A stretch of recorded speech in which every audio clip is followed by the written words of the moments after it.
Hello, everyone, and welcome to the 17th episode of the Orcocast.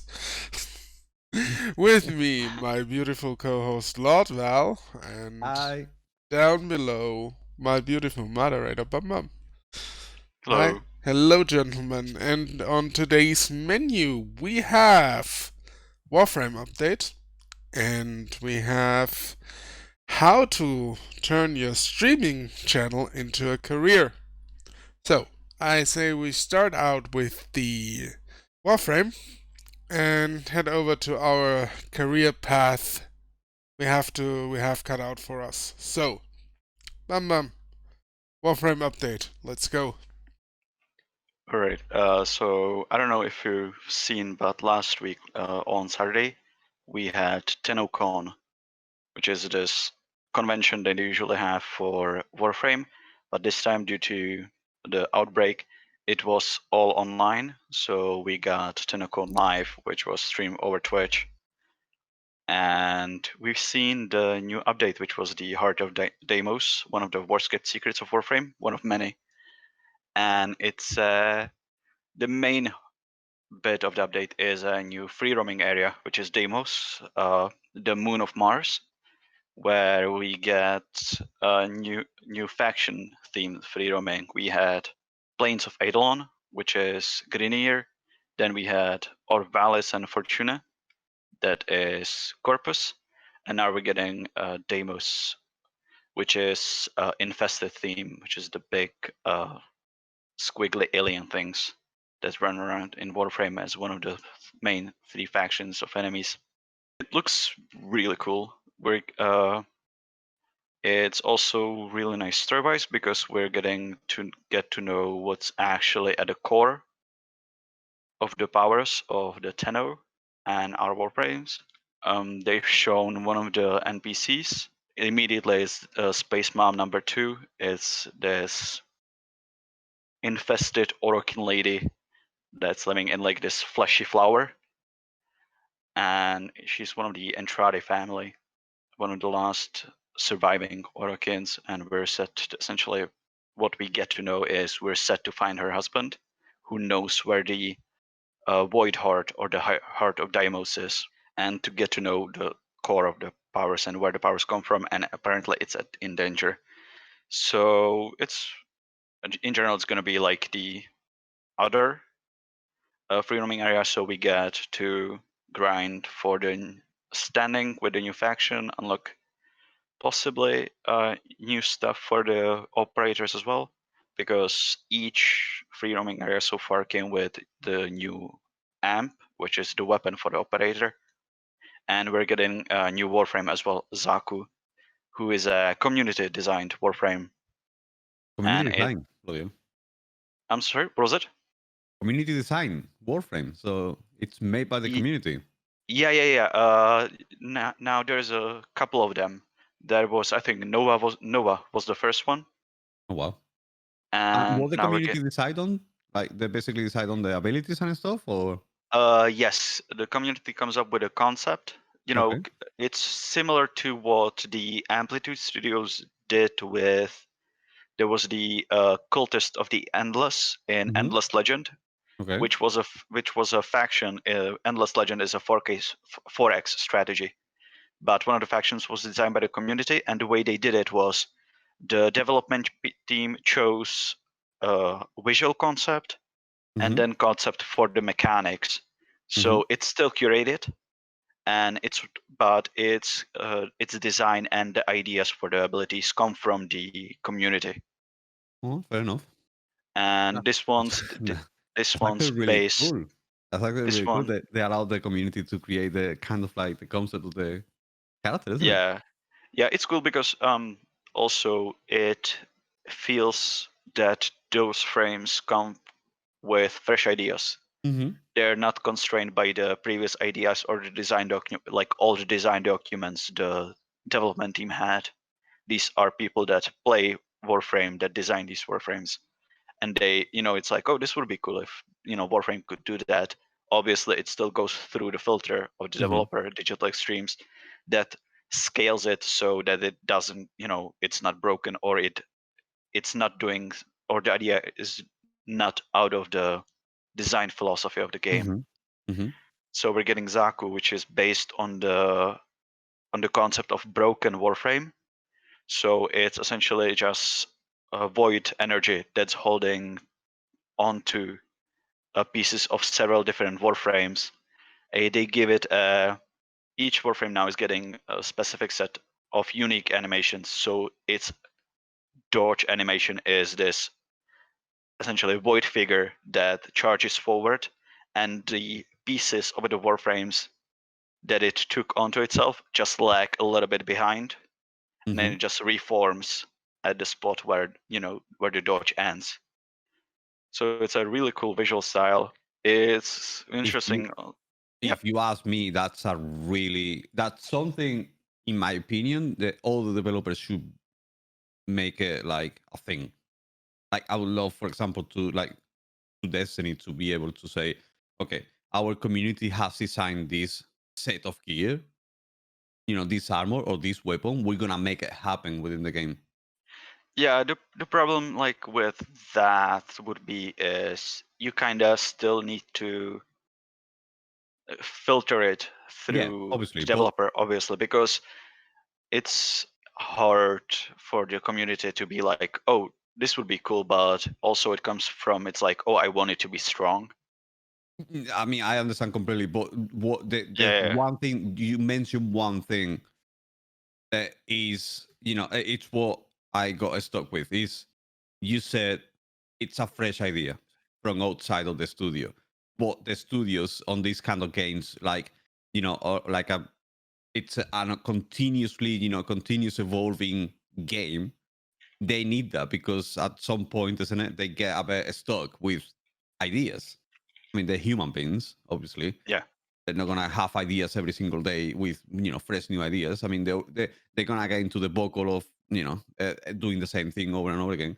And what you Yeah. just said is actually what struck me. It's like, it's a fresh idea. It's something different.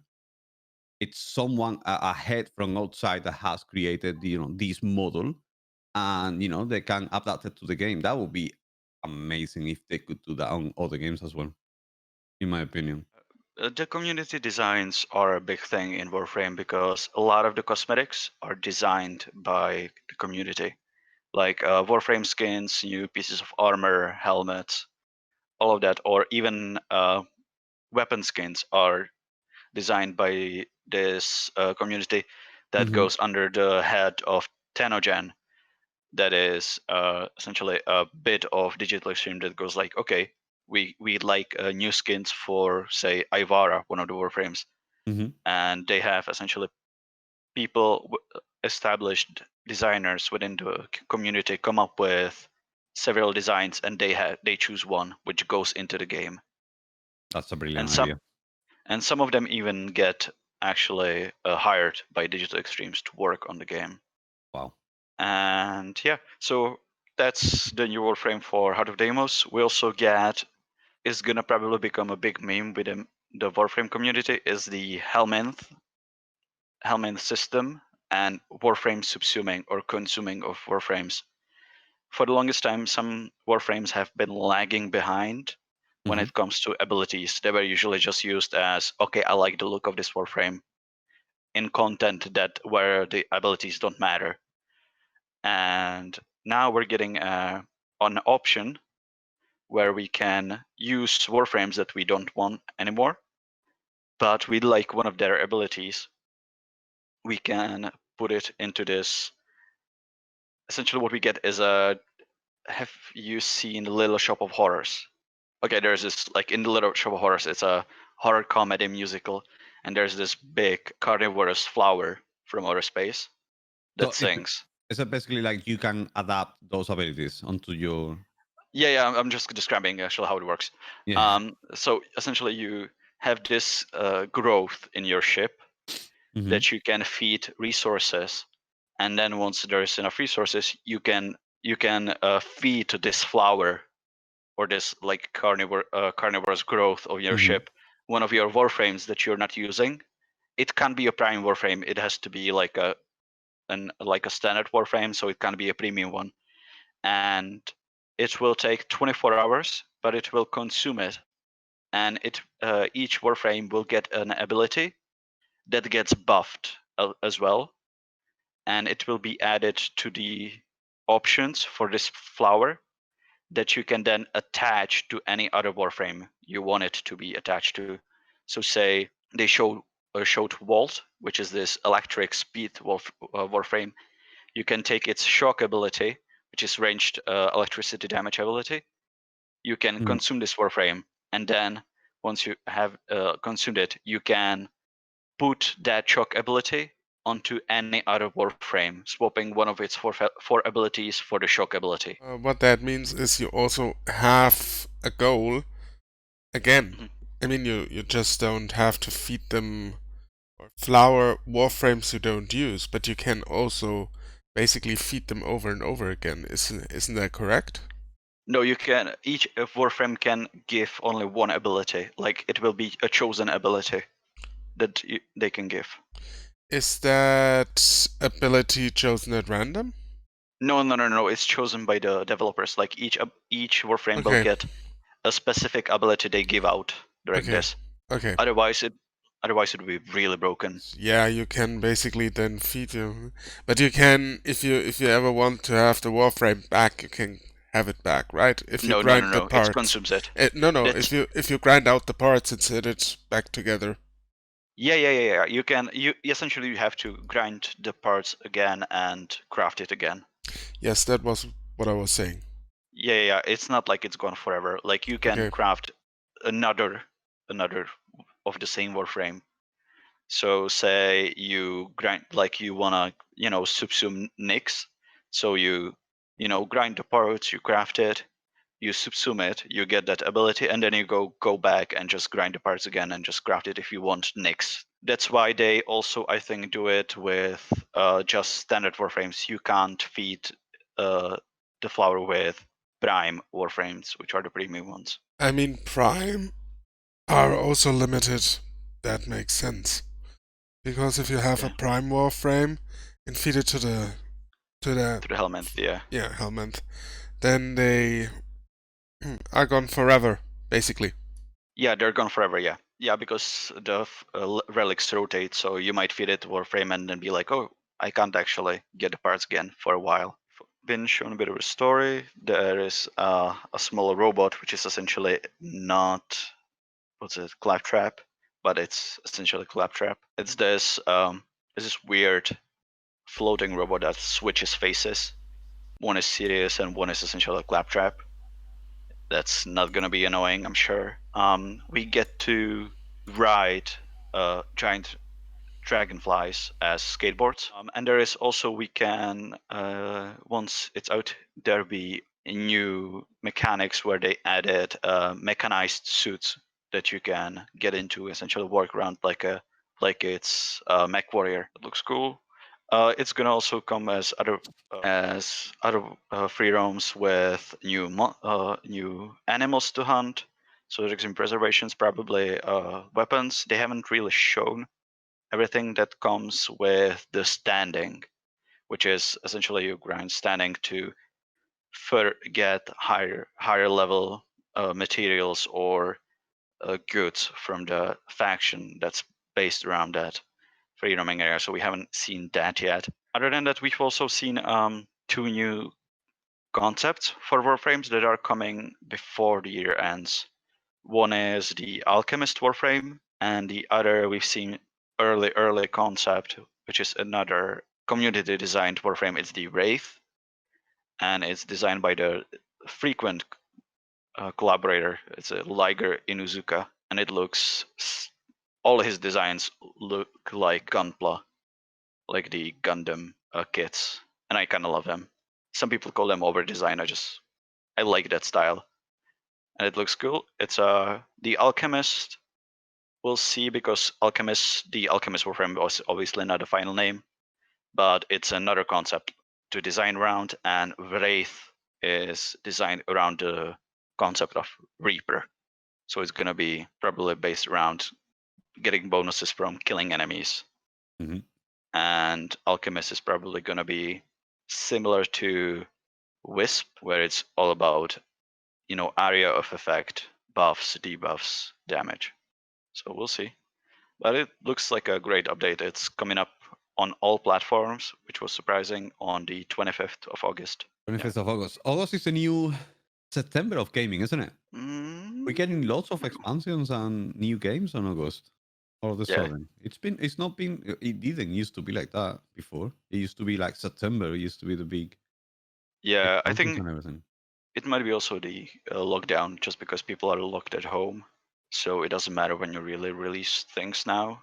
Nobody's on holidays or. Yeah, fair enough. Yeah, I mean, Yeah. I'm actually surprised they managed to have everything ready for the date, isn't it? After the lockdown for so many months. No, I think this was because they've been talking about New Freedom Area, or there have been leaks about it for at least a year. So they've been working on it for a while now. I think pretty much all they had to do now was essentially just touch-ups. But at the same time, I think some of the voice acting will be missing until they can get people in the studios. Obviously, yeah. And we got at least they get the expansion out, isn't it? Yeah. That's the thing. It's like they need new content. Yeah, absolutely. And we got a big meme. We got Hydroid Prime trailer. So now I'm not sure which is gonna be next. How big do you think is gonna be the expansion in size? Considering they're getting rid of the derelict, the derelict node, and they're putting them around Deimos on Deimos, it's gonna be the same tile set, just a bit redone. So there's gonna be it's gonna be a good chunk of content. I'm not sure, because I like Warframe, but I sometimes just dread the grind, especially standing, because because you get capped how much standing you can do in a day, and it's based on your master rank, which is like your player level. And I think the standing cap is stupid low. Yeah, I'm gonna do it because it looks great. I like the story behind it, and it's gonna take a while because obviously capped on the standing. So I think it's gonna carry people over until the end of the year. Probably we're gonna get new story expansion by the 2021 crossover. It's gonna be another extra 20 gigabytes, probably 40 gigabytes. Yeah, it's gonna be big. Yeah, I'm not sure it's gonna be that big, but because Warframe updates, even the bigger ones are usually like just a couple of gigs. So I wouldn't be surprised if it's maybe like 8-ish. Oh, that's not too bad. So it's gonna be fine. Not like Call of Duty. No. The infamous 40 gigabytes updates. Oh, there is an update. There you go. You need an entire day just to. Yeah. Activision doesn't respect your hard drive. That's why you shouldn't respect not. Activision. Yeah, I think my conspiracy theory is that Activision has teamed up with some hard drive company. I don't know what they are doing, to be honest. I think Activision is just making those big updates just so you uninstall everything else and just have Activision games on your system. Yeah. If you have 3 Activision's games, you get a discount of 10 gigabytes. Yeah, I was about to say, the more Activision games you have on your system, the smaller the updates are. They probably soon give you the option for a DLC to reduce the hard drive space for only $9.99. You save 20 gigabytes. Oh my god! Yeah, get 100 gigabytes of Activision games, get a 10 gigabytes discount. Yeah, I can't wait. It's gonna be $5.99 for the patches. Oh my god, I love the game. How's season 5? Do you wanna just season quickly 5 on the wonderful Call of Duty? Yeah, you wanna jump in for Call of Duty? Like, it's being massively. Like, I have to say, I mean, I'm gonna be a bit negative here, but I have to say the season 5 has been overhyped, absolutely overhyped, and I don't think I gotta say, I don't think it's good. I think it's just meh. It's another season which has absolutely nothing special. Everyone hyped up about a stadium being open. and whatnot. Everyone went crazy about it. I was like, yeah, I mean, it's literally 20 meters square of a place that was there before. That's all about. Oh, and if you drop there, you more than probably, if you're not a sweaty, obviously, you more than probably going to die within the first 10 seconds of landing. So it's like a hot drop. So everyone wants to go there because it's the new place. But there is literally a train going around the map, kind of like Apex style. The stadium is open. So I jumped in and I was excited. I was like, what's new? There's new stuff on the map and new stuff on the. I was like, oh, the stadium is open. Who did you 40 gigs right there? Oh, the train is Yeah. cool. Yeah. There's a train going around. So yeah, the train probably took about 35 gigabytes, but All the detail. All the choo-choo detail. Choo choo. yeah, it does the choo choo and everything. But I honestly think that it does. It's true. It's true. It does the choo choo thing. But Does it literally go choo-choo instead of like a real train noise? Because then I would probably play Warzone again. I mean, it's like a train, they make it. But to be honest with you, it's kind of like I've landed once on the train, and it's fine. But it's just like, I mean, you can tell where that idea is coming from. That's coming from Apex. That it's literally the same idea as Apex because it has like high tier loot and everything. So it's literally a copy and paste. They looked at Apex. They said, oh, they have a train that is moving around the map and has high tier loot. Let's do the same thing. Was Like, probably Okay. how was- original. It was probably one of the producers pointed at Apex and said, "Why don't we have one of those moving things? I want this in the Yeah. game now." Yeah, how much is that gonna be? 35 gigabytes. Put it in. so put it in. Don't think about it. No, but for real, like it's actually, I was extremely. No, I mean, I'm enjoying it though because obviously, when you get the first couple of days, you get those people, those everyone wants to play. Everyone wants to come back. Everyone is super excited about the new season, and everyone wants to play. So obviously, it's gonna be super. Like it's gonna have everyone coming back, and it's gonna have all the sweaties, all the people that are really like pros, kind of playing it, and you're gonna get destroyed. You're gonna get wrecked. The first day I was playing, I got wrecked. Like I had no choice but to keep dying over and over again. Yesterday, for example, playing it yesterday, I was having so much fun. We actually got a win and everything, and I could get kills and everything. I'm starting to enjoy when the problem with me as well is kind of like a jump between games and games. I play Destiny, then I jump into Apex, so I jump. You kind of lose a bit the sensitivity of the game, and you kind of have to get used to it. After playing a couple of games, I got back into it and starting to enjoy it. If you ask me, is the season worth its money? I would say no. It's anything interesting on the season pass? No. The weapons, I tried the 2 new weapons yesterday, both of them on multiplayer. They are garbage. Both of them. Like hot garbage. The auto rifle kind of could be good. I don't think it's gonna be good anyway. I haven't seen a single person using it yet. They like the weapons are bad. There is nothing really interesting on the season. So I got the season because I had the coins. I got the Call of Duty coins from the previous season. If you buy a season, if you play the entire season, you get basically the coins for the next season. You know what I mean? So you can't continue. You can't keep going without having to pay if you play the entire season. I had the coins from the previous season, so I said, why not? I'm just gonna buy it. It's not gonna cost me a single penny. So I already played for it. So I got it. I'm progressing towards the season. I'm on rank 38, I believe I am, or something like that. I have not seen a single interesting thing just yet on the season pass. Absolutely nothing interesting. The map has not changed. The stadium has been open, and there is a choo-choo train going around the map. That's about it. Everything is literally exactly the same as it was before. There's nothing changed. Weapons wise, nothing much has changed. Character wise, there is a guy which is very strong and he's got big muscles, which is weird because if you look at it, when you're jumping down the airplane, they try that's actually funny because they tried to make the the moving of the t-shirt when you're on the plane, that is like doing the shaking of the t-shirt. They tried to do that with this character, right? So but because the t-shirt is stuck to, like, it's basically like a slim fit t-shirt, okay? So it's like a slim fit t-shirt, so it's like stuck to his body, and he's like showing off all the muscles. What happens is, because they try to do that movement, that actually bugs me a lot. It actually bugs me every single time I say it. It's like I cringe. So the t-shirt is moving, but you know what's going on? It's the muscles are moving. It's like his body.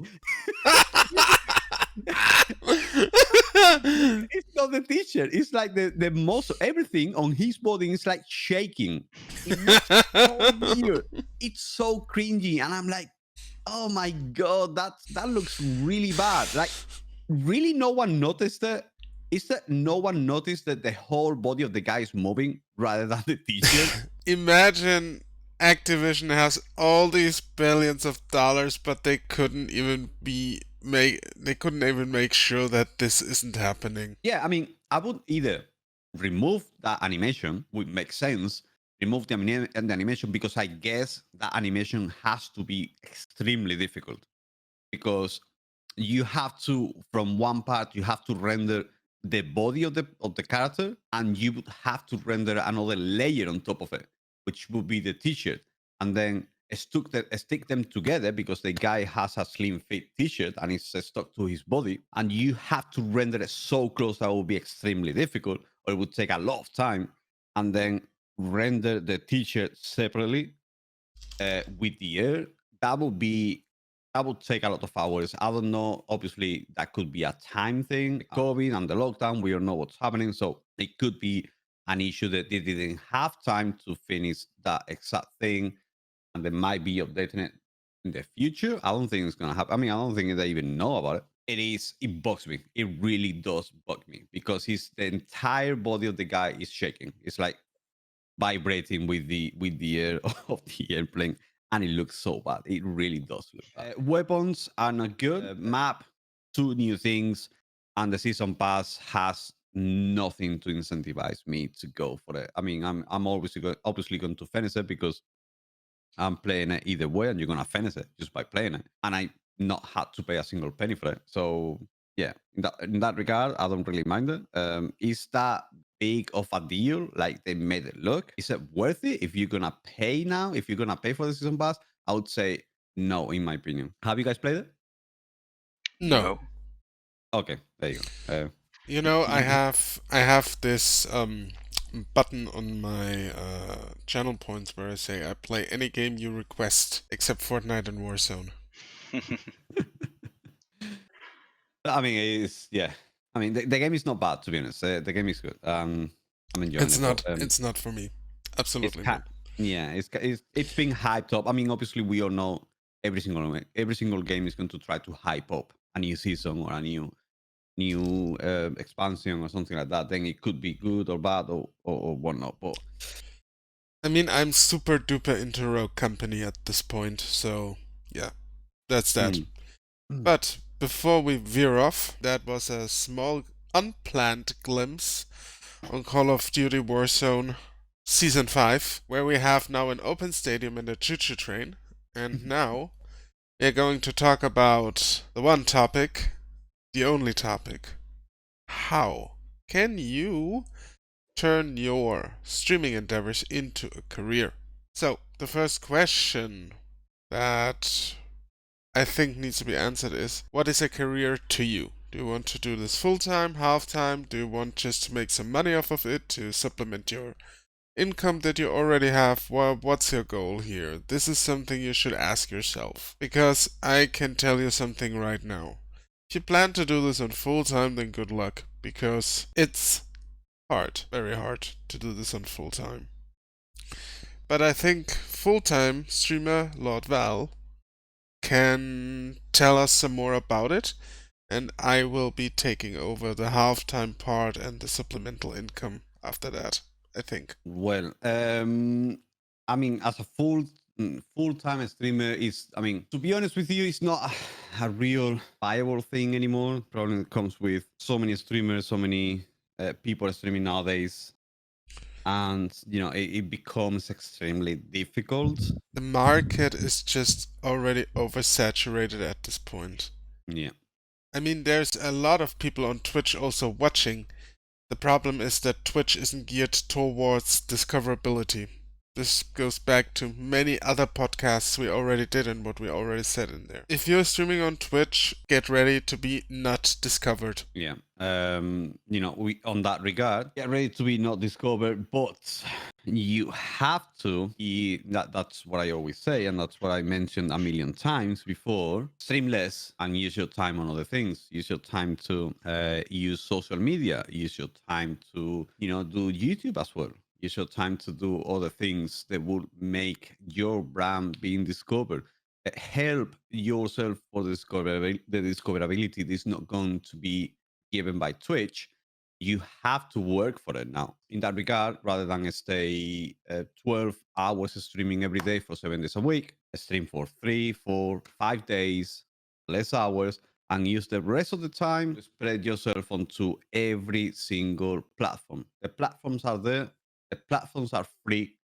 YouTube is free. Instagram is free. TikTok is free. Twitter is free.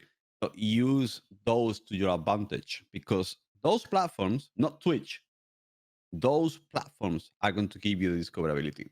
Exactly. In that regard, whether you are, as my own experience, for example, not even being partner, which is going to give you that bit of discoverability. They give you the partnership, they wash the hands, off you go. Your problem now. They don't even give you, like, for example, I had to say Mixer was a lot better in that regard on discoverability, because Mixer would, obviously, being a small platform, it would give you more exposure. Obviously, if they put you the front page, everyone's gonna see you, blah blah and whatnot. It's a it's a circle. It goes seen by everyone. You get to hide, maybe to the top of the playlist of whatever game you're playing. There you go. More people are going to come in, so it starts rolling day after day. Twitch will rarely feature you. Doesn't matter who you are, affiliate, unless you one of the big guys, obviously. In my opinion, if you are part of the 0.5%, top 0.5% of Twitch, you don't have anything secure. Like, Twitch will not be giving you exposure. Twitch will not try to give you any extra stuff. If you're not part of the 0.5% of Twitch streamers, you are going to have the feeling that I think, I've just sent it yesterday a tweet about it, and I was actually discussing it with Chad yesterday. It just, that tweet said, okay, is it just me, or is it because every single day there is one day I feel like I'm crushing it. One day I feel like I'm crushing it, I'm doing super well, but then the next day you feel like you're doing nothing. Like you feel like you're wasting your time. There is a massive, things change from one day to the other. My answer to that was, it's just because we're not the top 0.5%. We are never going to be on Twitch. You're never going to be stable. You're going to have good days, you're going to have bad days, and it's not really a set market because there's so many streamers, isn't it? So, Val, how much do you bet that you are actually in the top 5% or top 0.5% on Twitch? If I am on the top 0.5%, no. Yes, I bet you are. No, not a chance. I bet you are. No, absolutely not. I can tell you that for a fact right now. Let's go to twitchtracker.com. Well, I'm on top 0.49%. Yes, so you are 49%. 49%. Yes, you are. You are in the 0.5.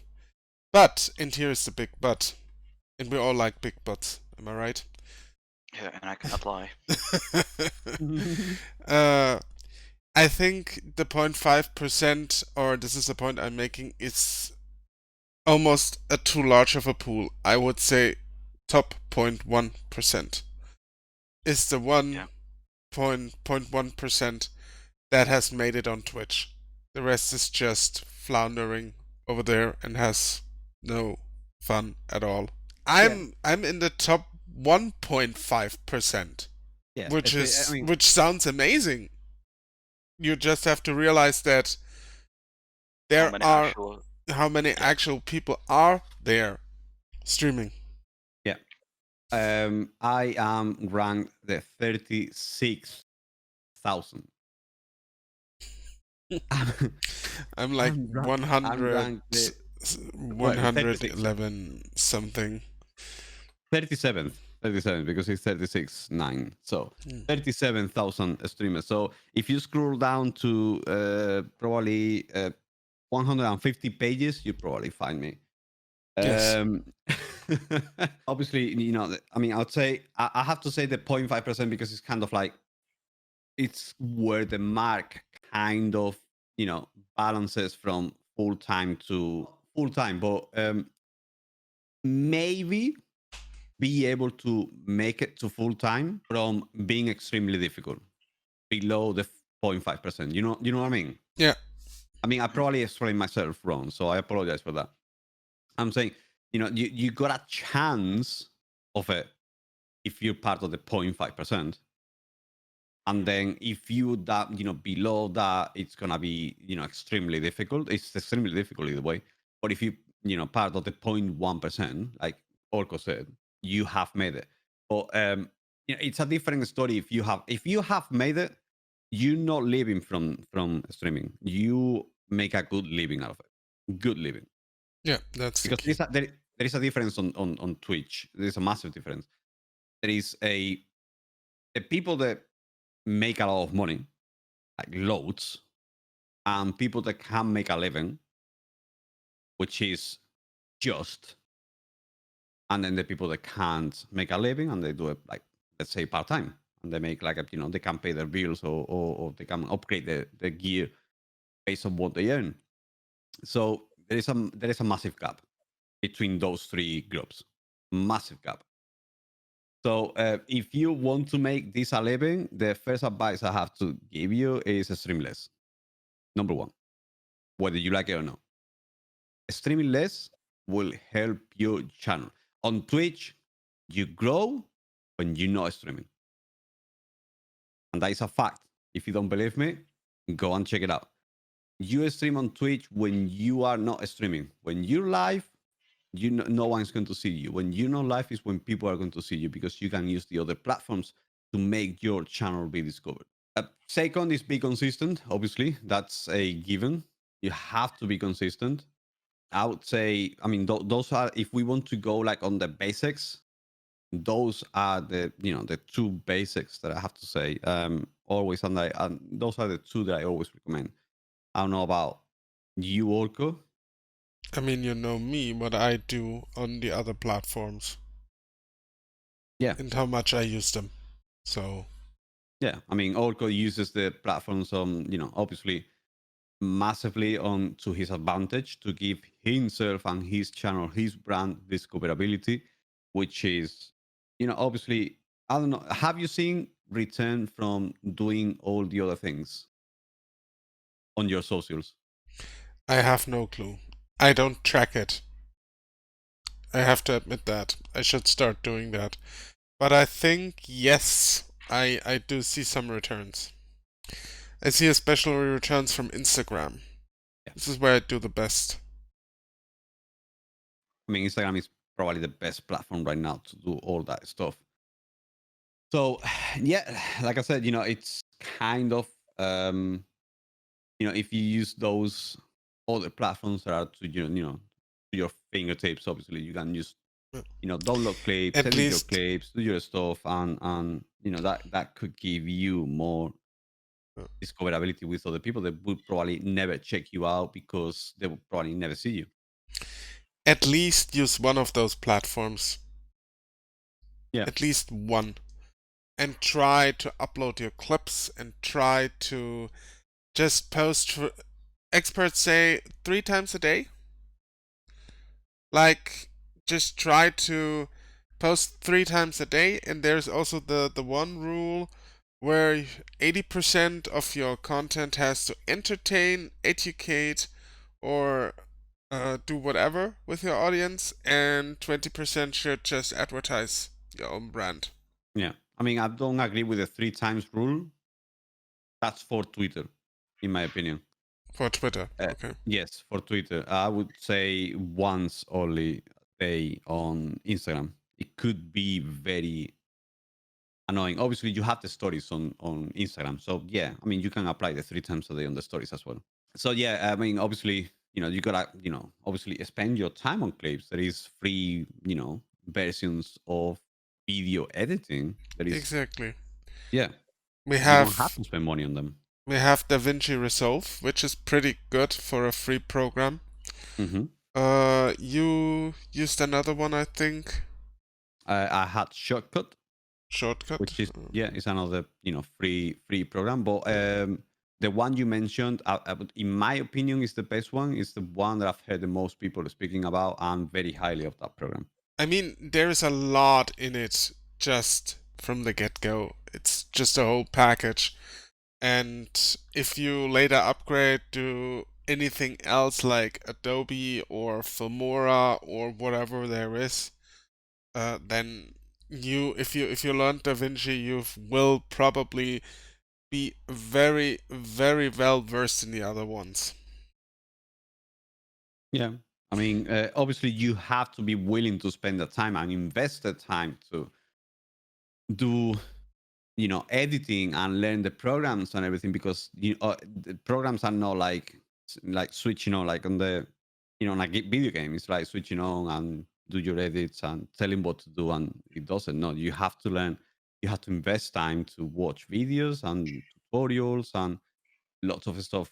So obviously you And gotta be willing to learn and willing to to spend your time. Still up until today, I'm still learning things because I use Adobe Premiere myself, and I'm still learning things almost every day. The other 2 weeks ago or last week, I spent 2 hours doing a 30 seconds clip because I didn't know how to do it.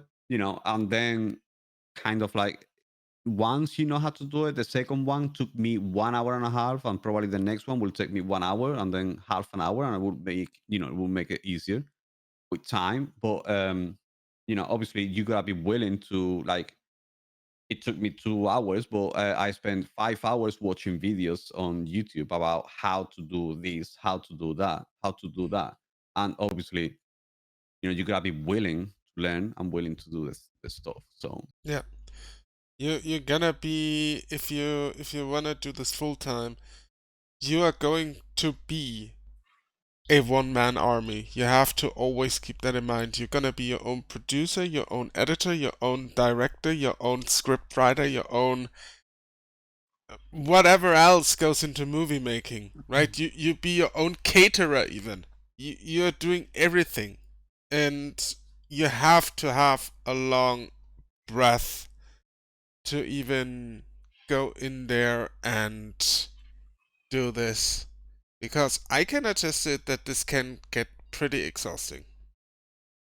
it is very exhausting. I mean, there is days I just don't want to stream, and there is days that I'm extremely tired, or there are days that I just want to sit down and play games, and I can't. My days off, I can't even play games because I'm editing videos, or I'm downloading clips, or I'm doing like there is something that is going on that is I need to be doing, rather than, because I would love to sit down and just play Warzone with my friends. Just sit down without streaming, just chat, have a laugh, and just play, games with them without having to be streaming. I can't. I don't have. I literally not been doing it for like almost a year since I started streaming pretty seriously. So Yeah, I started this for gaming and has turned into everything else but gaming when I'm not streaming. Yeah, that's the thing. I think a lot of people will have to understand that essentially it's gonna turn into a second job if you're doing it as a part-time job, or it's gonna become a job if you want to do it full time. It's not gonna be just you know hanging out on the stream and playing games.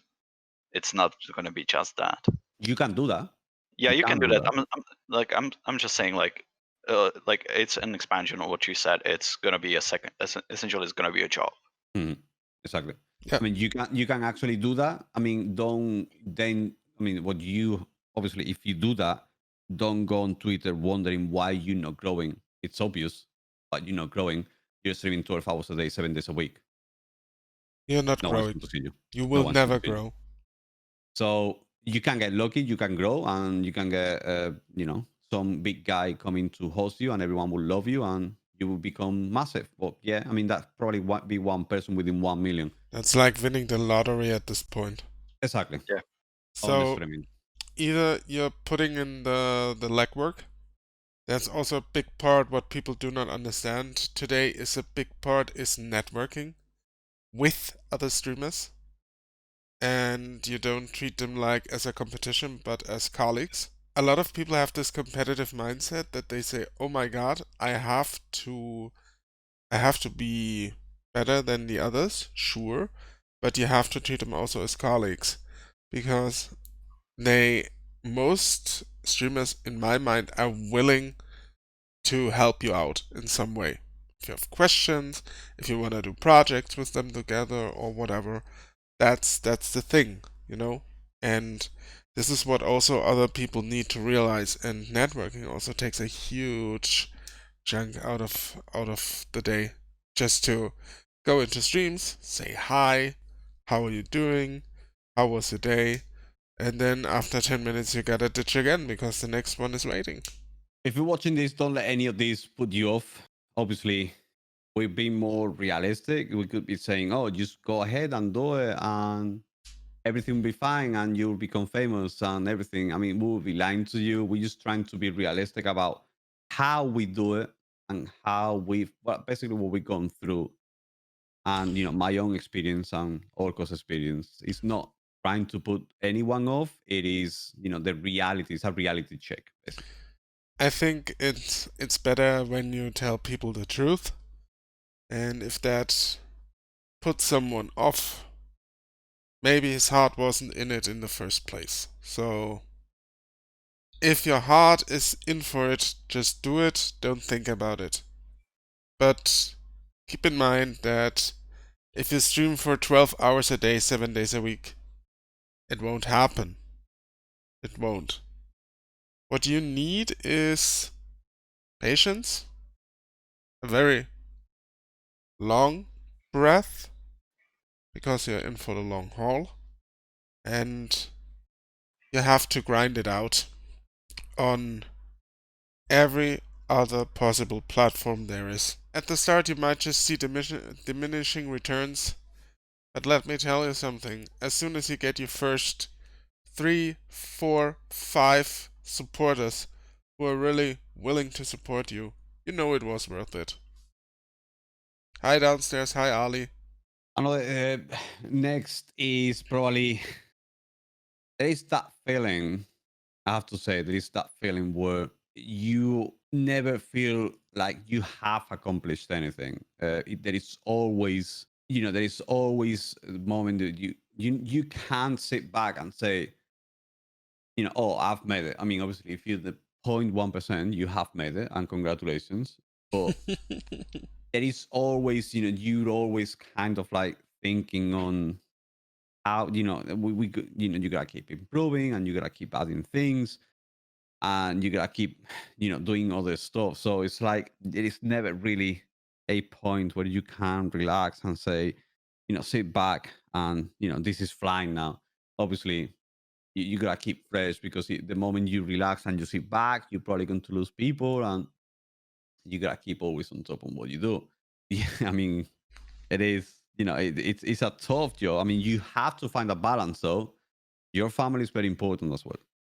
You have to find, friends and family. They're also very important, and they are going to give you the stability up here, which is the most important thing. If you have a good stability up here, then everything will be a lot easier. Don't set yourself apart from anyone else.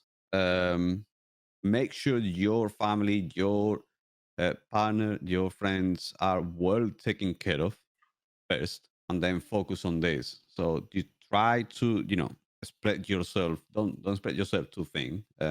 Trying to, balance everything, life and streaming the best you can. If it's gonna take you longer because you don't have that much time, let it be.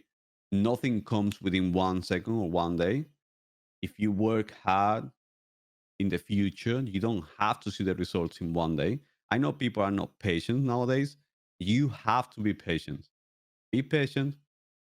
Things will come.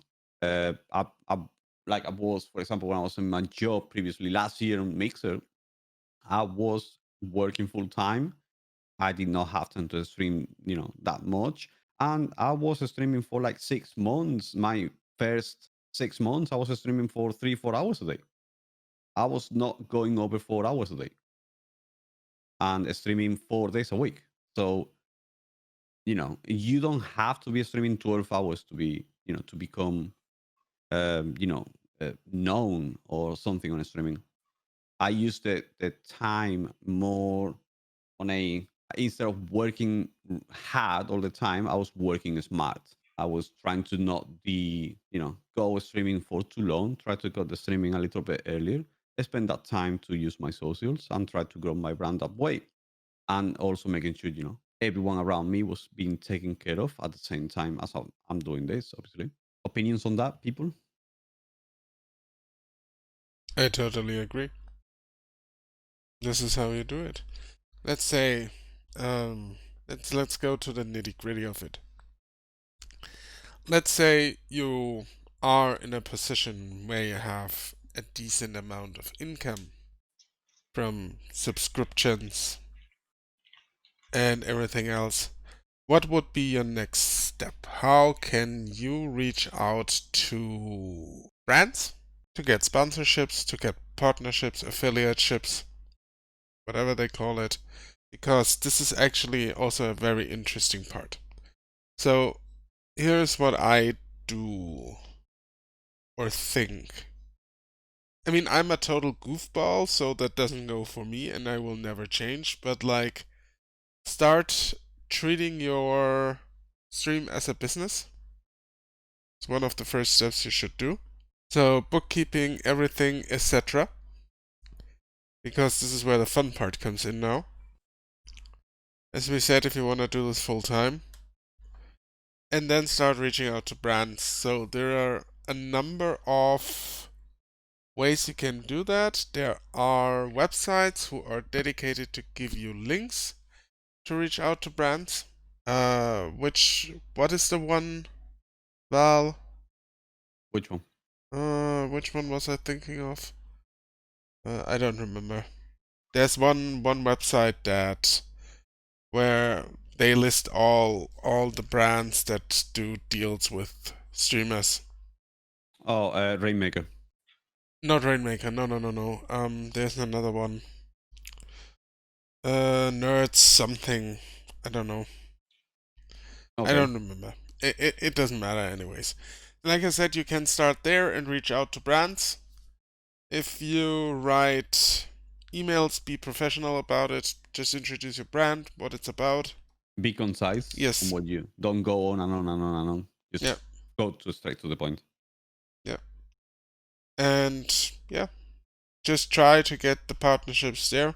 And please do me one favor.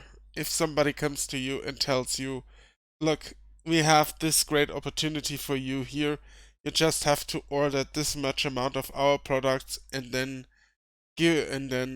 praise it to your own fan base. Don't do it. Please don't do it. It's a bad deal for everyone involved except the party who sells the products. You know what I mean, Val? Yep. I don't want to specifically name those brands, but there are like where you have to buy a certain amount Don't do in whatever. It's just weird. Don't do that. Don't take those. Be show a little bit of pride in your brand and for your fans. If you do anything, just make sure it's what you want to do and make sure your fans and the people who want to support you and buy your stuff, make sure it's high quality. Make sure you don't just do it to line the pockets of the people who gave you that deal. I know it's hard and it's everyone, like exactly what Orco is saying, show a bit of, a bit of pride. I know it's hard because we all want to be a sponsor and we want to be showing off like, oh, we're important and we're being sponsored by these people. An affiliate sponsorship by this name brand that has like basically the website and it gives it to everyone. They just basically give you a code and to go like everyone else, and 99% of the streamers have it. That's not special. That has nothing to offer. That has no incentive. That's not gonna tell me, oh, this guy's important. That's basically, it doesn't make much sense. If you have a sponsorship, you gotta make, obviously, be ready for rejection. Me myself, I probably sent about, I would say, not lying, about 200 emails easily, if not more, to 200 different brands that I thought could work on my brand. I got replied of only 2 of them. Those are the 2 that I'm working on. I've been rejected 99.9% of all my emails. Be ready for rejection. One of them might be the one that is gonna work with you and it's gonna want to work with you. If you don't get anybody at the moment, just wait. Don't go for those affiliate things. You are not making absolutely no money out of that. You are giving them free sponsorship. They're asking you to put their name on your streams, on your titles and everything. Do not do that, please. That is not how it works. You basically giving them free sponsorship in exchange for nothing. What they're gonna give you a 10% of a sale, which 99.9% of the streaming community has the same sponsorship, and they're announcing the same thing. And if they come across and you get one sale, you might get 50 sales in in 1 month. I mean, fair enough. If you're doing that, you should be aiming for a better deal and a better sponsorship. But it is hard, it is difficult, and I know we all want to be sponsored by brands, and it makes us feel important because, like, oh, I'm sponsored by these people, I'm important. That's how it is. But you have to be patient. You have to be willing to put in the time and put in the work, and then look for something that is specific for your brand that you're gonna be using. I've had uh, 2 brands approaching me as well, and I did not think it was going to work for my own brand, and I did not accept it because I don't think, if I don't believe on the product, I'm not gonna be sponsoring something that I don't believe in. I'm not gonna make you buy something that I don't even believe in. So be selective. I mean, I know it's hard. And we all want a sponsorship. But a sponsorship that is going to give you nothing, it's not really a sponsorship. Like, you're just gonna give their name, more exposure when you're not getting anything in exchange. So if you think about it, it's like we got a football player and there is a brand, let's say Nike goes and say, you can wear our t-shirts, but you get next to nothing. That person is going to say, I'm not, if I get a sponsorship of you, firstly I want things from you, and second, I want to get a good deal out of it. They're not gonna say, oh, we're gonna sponsor you, but you have to buy our t-shirt. And it's like, if you think about it, it's like, why do I have to buy your t-shirt if you want to sponsor me? Like, you should be sending me that for free. Like, that should be a given. So I can sponsor you. I can test your product and I can talk to people about your product. That's how it works. Don't take, those deals. It's like, oh, no, you get the 10% on every sale. Yeah, but give me your product. I want to try your product first.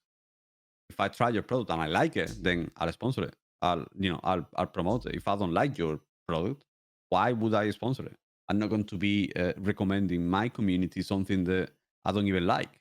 So I need to know what it is first and what it does. Yeah. Plus, the thing is with those like percentage or affiliate things, those can work, but only if you have a sizable community around you. When you're like, okay, I know I have like, this amount of like, let's say like a couple of thousand subs, and like 100,000 people following, okay, then it makes sense to get like, okay, because I know I'm gonna get a kickback from that.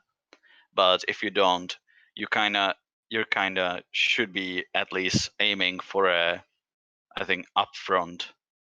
And at that point, Bam Bam, I would have to say you could find a better deal with them if you spoke to them. Yeah. Probably.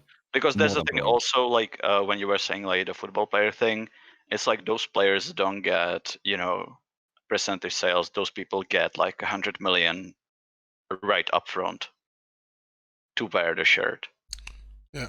Essentially. They get a flat fee. Yeah. And I think that's the way to go if you're like going for a sponsorship, not.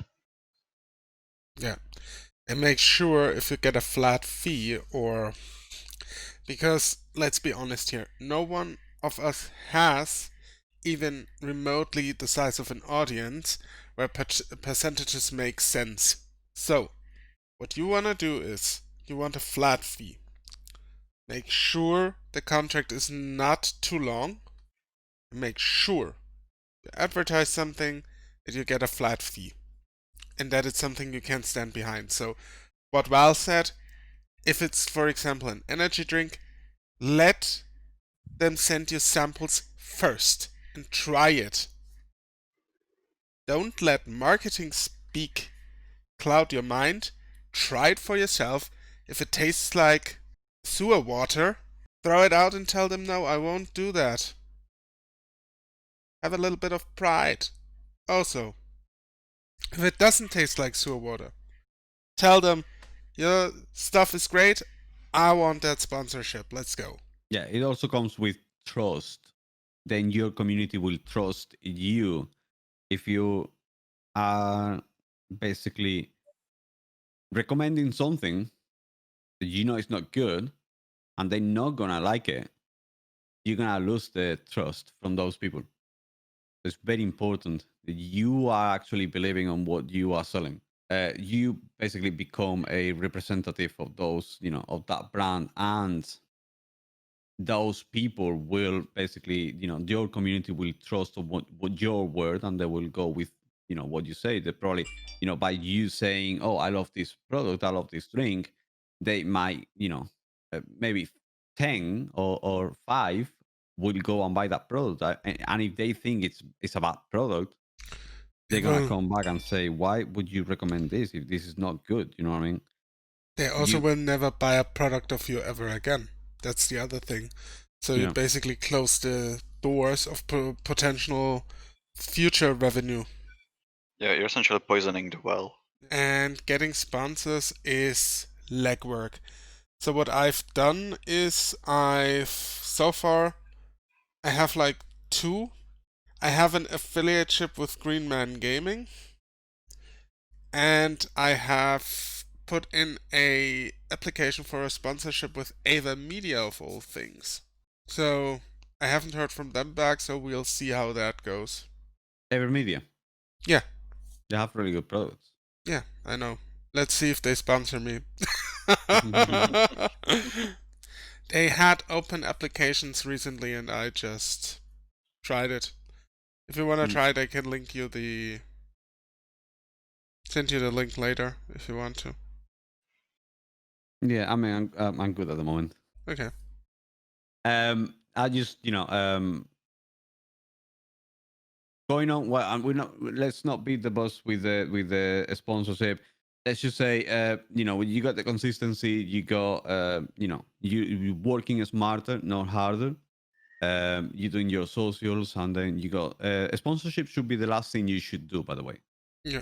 The main mistake, and I've done it. I'm not gonna, I'm actually speaking here from my own experience. I've gone through a couple of those sponsorship deals, affiliate things, which I can tell you for my experience, I've seen zero return from those in months when I started. And once I step away from those, I step away from those a long time ago, and I've been, streaming for half a year without a single sponsor. Having a sponsor is not gonna make important. That's the bottom line. Wait for the right moment and wait for the right sponsor. what else could we talk about on streaming if you want to make it full time? Apart from social media, networking, obviously. I mean, networking. Be smart on networking. Don't go stealing people's, viewers on other streamers, because that's going to make you look bad. But if you're going to support someone, be genuine and generally support that person. Don't go looking for. Don't expect that person to go back to your stream and watch you. That's not how it works. It's never how it works.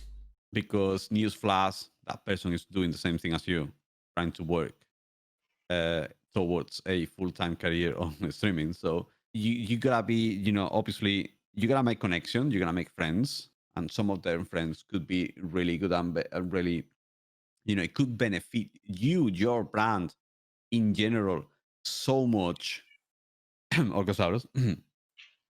You can make some really good friends and make them help you so much that you'll be forever grateful for that. It is also, well, it comes back to what I said. It's work smart. You gotta be also apart from networking, just talking to those people. You can learn so much from other streamers. There is a lot of things you can learn from other streamers. There's so many things you can see. I mean, because I have like other streamers as well on my socials as well. I learn from other streamers every single day, either from socials, from streams, from their community, from their editing skills, from their YouTube videos. I'm looking at you, Orco. Um, so basically, you can learn so much. You can see so many things, and you can use them on your basically for yourself. Obviously, don't copy and paste. Just always try to adjust it to your own thing. Obviously, don't just copy whatever he's doing and do it on your own. Just try. You have to do it your own. You have to make it your own, so you are unique. But yeah, like those friends will probably, you never know, because one of them people, instead of seeing them as a competition, if you see them as friends and as something that's going to grow your platform and it's going to grow, it's going to bring more people. I see as other streamers, if they bring more people in, if they're growing, that means they're bringing more people to Twitch, and more people are going to be watching Twitch. More people could potentially come to my stream as well and watch me. So, and they might like my content. So, there's so many things you can do and so many relationships. And, we see it time and time again where usually what happens is what I've seen so often on Twitch, it happens more often on Twitch than anywhere else. It's kind of like two people, usually it's two streamers. They kind of work together in some way, like it could be like graphics, so it could be editing, it could be on a game, it could be one is more social than the other. Those two people combined work really well, and those are relationships that have been made during the streaming. So it is really good to find have when you're doing the networking, find a person, like I said, be genuine and not expecting their viewers to come to your channel or them to come to your channel, because that's not how it works. You might have a connection with that person, that connection might do an amazing thing that could work really well for you in the future.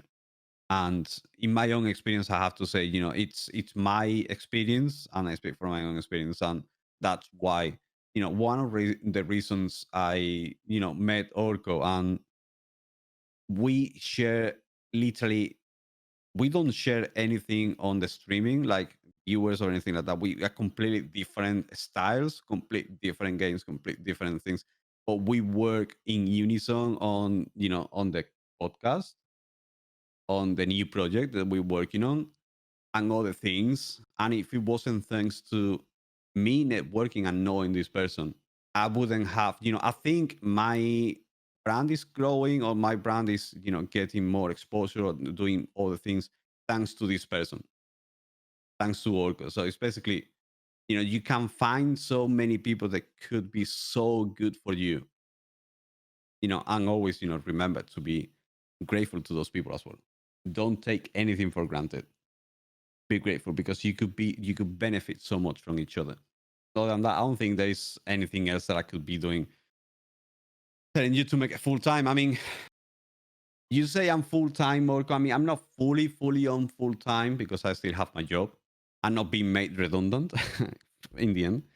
But I was close. I got demoted though, which unfortunately it is what it is. At least I have my job. But yeah, I'm not gonna be coming back full time like I used to. Obviously, the nature of the business, hospitality in this time of the times we live on right now, hospitality is not the best in the best place in the market. So I'm gonna come back probably on 1 or 2 days part time. So this is gonna be my full time. It's been my full time for the last 4 months, 5 months, and it's going to continue being my full time until let's see what happens on my job. But yes, I can't say I am three quarters full time. let's just call it I'm 3 quarters full time. Like Olga said, I am on the 0.5% on Twitch, and I'm still. I don't think I can make this a 11 just yet. No, not for. I mean, I don't want to be the naysayer and say you could never do it. I think everyone can do it if they put in the right amount of work. Mm. But it's hard. It's really hard. And it takes, like we said, takes a lot of time. If you want to do this full time, like Val said, work smart, not hard. And most importantly, what also helps a lot is keep a damn second job, like Val, like me, because here's the thing: if you can pay your bills and everything else while doing this, while trying to go on streaming and doing everything there, I can tell you something. The world is much easier to look at if you don't have to worry about the money. Yeah, and your state of mind will be a lot better, so you don't have to worry. Yes, because if you, I mean, obviously you should also look at the numbers, but if you are getting frustrated because you had one bad day because you needed 2 more subs to pay your rent, then something went wrong. You gotta have an stability first. Obviously, we all want to be full-time streamers, Yes. and it's a dream job. It's also my dream job. But if you are patient and you make sure you have, like everyone says, don't put your eggs in one basket. Just be careful and always Yeah. be thinking ahead because anything could happen. You could get struck tomorrow by Twitch and never stream again, and your account be shut down. There you go. Yes. You lost everything. So Um, make damn well sure you are aware that you are in a very volatile branch of entertainment where you just could vanish overnight and nobody yeah, would bat an eye. yeah. If you're not working, I mean, at least use do YouTube or do other brands if you can. Maybe explore different things outside of streaming. But always like don't put your eggs on one basket. Have a backup plan. Have a backup. Not a plan, but have something that could back you up in at some point. That could, if something goes wrong. I mean, hopefully, fingers crossed, nothing happens to absolutely no one, and everything goes well on the platform, blah blah, and whatnot, in your streaming career. But if it happens, you always have to have something, a plan to obviously not go down because it's very important that you can sustain in your family or yourself or whoever it is. It's we all love this, we all love streaming, and we all would love to be doing it full time, and it's absolutely wonderful if everything goes well and you're making a ton of money and everything. But that's the reality. Is not happening. It's very difficult. The reality is like you have to work really hard, really smart to make everything work, and anything could happen. We all know what happened to Mixer. I was one of the affected people on Mixer, and look where we are now. I had my backup plan. Obviously, I had my job and everything. I mean, it wasn't. I was affected, obviously, because I was losing an entire platform that I've been working on for years. But it's not as bad as losing everything. I mean, I could still pay my bills because I still have my job and I still have my backup plan. I don't have all the eggs laid on. I didn't have them laid on Mixer only. Now we switch to Twitch. I mean, Twitch seems like it's never going to disappear, but you can get in jail for an emote, or you can get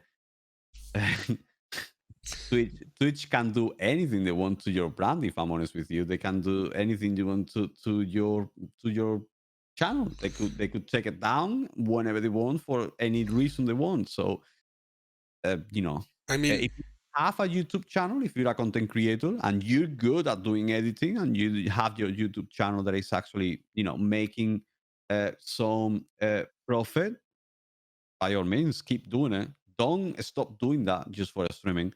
Keep doing it. Have different things, have different incomes where could help you in the case of something goes wrong. Oh, YouTube goes down, you have your streaming. Twitch goes down, you have your YouTube. So always try to have a backup plan, because yes. it's like Orco said, the market is super volatile and it's saturated. It's oversaturated everywhere right now. Everyone wants to be a content creator. Everyone wants to be streaming. But Yeah. here's one thing I predict for the future. It's a fad right now that everyone wants to be a content creator. I think this will eventually go away when people realize, this isn't as easy as I thought it would be. I just thought I would sit here 12 hours and play video games. When it's quite the opposite. Yeah, exactly. And it will go away. The least you do is play video games, actually. Yeah, exactly. Did you guys know that I haven't played a single video games outside of my stream for like a month? Except last Sunday when I played Banners of Ruins, and I regret it. And you know why? Because I could have done so much more with that time. Yeah. You get honestly regrets if you do that. Yeah, you get to a point that you actually regret when you're doing something that you are not progressing towards your... Yeah, exactly. So get ready for that. The least you're doing is playing video games. I forgot my train of thought again. God damn it, Orco. Okay, let me weigh in here. Okay, so just so you guys know, we're not trying to, just to reiterate this thing. We're not trying to bring absolutely no one down. We're not trying to, make you want to quit or anything like that. Just this is, like I said before, it's a reality check. It's what we've gone through. It's our thoughts and our thoughts only. It's not. It doesn't have to be shared with anyone else. It is our own thoughts, and we basically what we're trying to do here is giving you some recommendations, some advice. Some people don't like, to be told what to do and what not. You don't take it then. We are trying to give advice to those that want to listen. It's very important as a streamer as well to listen to criticism and react accordingly. Yeah. Listen to criticism always, because it's very important. It's going to make you grow. It's going to make you improve, not just as a streamer, but as a person as well. Yeah. There is obviously positive, criticism and constructive criticism, and there is the bad one, obviously. Listen to the constructive one, because it's the one that is going to help you grow. But yeah, like I said, it's not, by all means, are not the rules on Twitch. This is our thoughts on Twitch and our thoughts on what streaming is for our own experiences. We're not trying to, because I feel like maybe we're sounding a little bit negative. It's not our intention to sound negative. Our intention is to be real about what streaming is and how, like everything that goes with streaming nowadays, with content creation in general. Yeah. Basically, what you have to do is to hammer that point home, and then to get back to my train of thought I just lost. I found it again. Essentially, if you want to call yourself a content creator, is one, you have to provide content 24/7. Just keep that in mind. Essentially, This is a little bit of an overblown statement, but that's the reality of it. Good content, by the way, not just any content, good content. Second of all, to go back to a point Val made, Twitch can essentially ban you at a whim. To be fair, I think every platform can this or does this nowadays. So just remember that your career is in the hands of these people. So diversify your portfolio, try to make incomes from wherever you can if you create content, and yeah, just keep that in mind. Platforms can be gone overnight. Your account can be banned overnight. There's no security in this. Okay, Bam Bam, you wanted to say something. I apologize. I don't know. I was joking about a train. If you found any good loot, choo choo. Choo choo, exactly. Warzone. All right, gentlemen, do we have any other points to make? Nope. I think we've hit every single point on streaming, and Bam Bam made a good explanation of the expansion coming up on Warframe. Yeah, I think we had a successful podcast. Yeah, thumbs up. Wait, some thumbs. Give me a second. Yeah, some thumbs. All right, this was Orcocast episode 17 with Lord Val. Where can we find you? Well, you can find me on Twitter, at LordVal Twitch. You can also find me on TikTok. I do TikTok. And also on Instagram, LordVal Gaming. You can also find my music, Stream Jams, copyright-free music for streamers and YouTubers and vloggers and whatever you want to listen to. And if you want to listen at home, you can listen at home as well. It's called Stream Jams by LordVal Gaming. You search my name on any music streaming platform like Google, like Spotify, anywhere, and you can find it. And also, you can find me on YouTube and Twitch, YouTube LordVal Gaming, and Twitch, twitch.tv/LordVal Gaming. Also, his music playlist, has a song named after me. How cool is that? All right. Bam Bam, where can we find you? Occasionally, when the blue moon rises, I pop up in your chat. Or when I play Death Stranding. Oh yeah. Then again, it's like whenever I see you struggle, I'm like, oh, no. No, what are you doing? I saw him yesterday. I was like, this name is familiar. Do I know you? He was like, no, I don't play Destiny. That actually made me laugh at home. And you can find me on Twitch as the Orcosaurus. You can find me on Twitter as the Orcosaurus, and on Instagram and YouTube as Orcosaurus. That's it. You're welcome. Thank you everyone for listening or for watching the podcast. We will return next time with a new topic. Same people, same faces. And we are in the comments. So leave us a comment what you thought. And we'll see us next time. Bye bye. Bye. See y'all. Bye.